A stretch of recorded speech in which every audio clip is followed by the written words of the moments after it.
শেখ আলিফ। আপনারা জানেন যে শেখ আলিফের কাজই হচ্ছে আপনাদের সামনে নিত্য নতুন জমি বাড়ি ফ্ল্যাটের তথ্য তুলে ধরা। তার ধারাবাহিকতায় ভিউয়ার্স এই যে দেখেন আমি সাভার পৌরসভার 8 নম্বর ওয়ার্ডে প্রশস্ত একটা রোডের পর দাঁড়ায় আছি। এখানে ভিউয়ার্স একটা খালি প্লটের সন্ধান দিচ্ছি। ভিডিওটি টেনে দেখবেন না। আর শেখ আলিফ এডিটে যারা সাবস্ক্রাইব করেছেন তাদের ধন্যবাদ, আর যারা সাবস্ক্রাইব করেন নাই তারা নিত্য নতুন জমি বাড়ি ফ্ল্যাটের তথ্য পাওয়ার জন্য চ্যানেলটা সাবস্ক্রাইব করে বেল আইকনটা বাজিয়ে রাখবেন, যাতে ভিডিও দেওয়ার সঙ্গে সঙ্গেই আপনাদের কাছে নোটিফিকেশন পৌঁছে যায়। ভিউয়ার্স এই যে দেখেন জমিটা বাউন্ডারি করা, এই যে বাউন্ডারির একটা সীমানা ভিউয়ার্স, আমি বাউন্ডারি ঘুরে দেখানোর চেষ্টা করছি ভিউয়ার্স। আমি সীমানা বাউন্ডারি ধরে হেঁটে যাচ্ছি ভিউয়ার্স।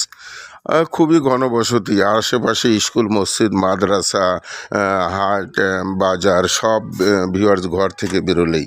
ভিউয়ার্স এই যে জমির আর একটা সীমানা, এই যে ভিউয়ার্স এখান থেকে আর একটা সীমানা দেখা যাচ্ছে।